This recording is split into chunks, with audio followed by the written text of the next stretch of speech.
What have you made of it all, Ale? Well, at some point, this core group of players of Manchester United have to burden responsibility for the struggles of this club. Mourinho wasn't good enough. Solskjaer wasn't good enough. The assistant coaches hasn't been good enough. Rangnick not good enough, and the assistant coach is not good enough either. Now, I don't know about Robo, but I would suggest that in the long list of reasons as to why a team struggles, the assistant coach is very low on that list. I mean, you can come up with all sorts of reasons and explanations as to why you're not doing well. But if you have to go take a shot at the assistant coach and how he runs training, man, you're really reaching.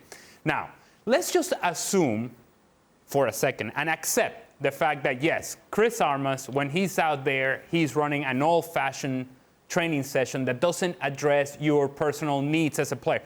Here's an old concept, maybe, I don't know, a noble idea.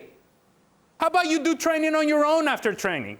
How about you take one of the assistant coaches or one of the personnel that you actually like and like to work with, because there's about 20 of them on the bench, and you go and do that personal workout that you want to do for 10, 15 minutes following the old-fashioned training session.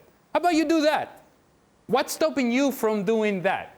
Instead, you go and take a shot at the assistant coach. And then you make it personal, because when you add the Ted Lasso comparison, then this becomes personal as well and demeaning and unnecessary, and he does nothing to make this team any better.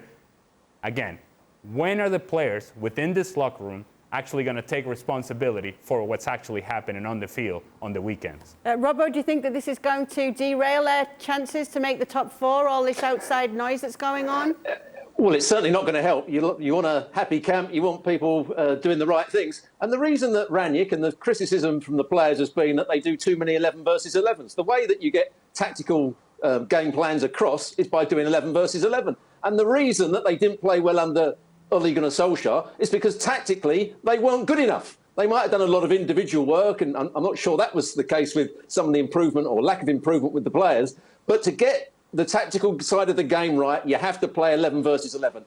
If they were good tactically, Rangnick wouldn't have to come in and do all that sort of stuff. So I think the players, as Ali just said and Jules said, the players, like most footballers, are selfish. They're looking after themselves. They want to be looked after themselves. You know, can we do training? For me, this is what I want. If I want to be a better player, I want to be able to do what I want to do.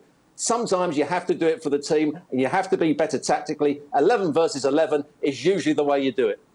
Stewart, we were asking the panel yesterday, and I know we continue to ask it, but it does change for many. It changed for Stevie Nicol yesterday. Who for you right now is making the top four? Well, I don't think there's anybody that I would say they're going to go and make the top four because they're playing so well. In the main place at the moment, I would say were Arsenal, because they had a very good win against Wolves. I don't fancy West Ham over the course of the season because David Moyes has done a great job, but they still have that inferiority complex. They don't go against big sides and really take the game to the opposition. So they're going to lose games and not win games as many as they should.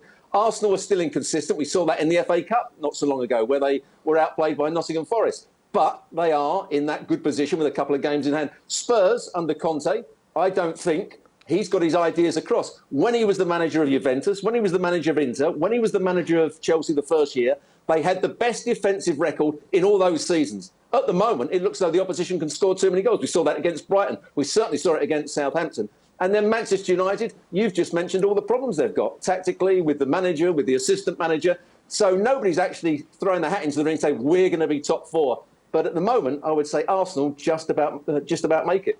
Thanks so much for watching ESPN on YouTube. And for more sports highlights and analysis, be sure to download the ESPN app. And for premium content and live streaming, subscribe to ESPN Plus.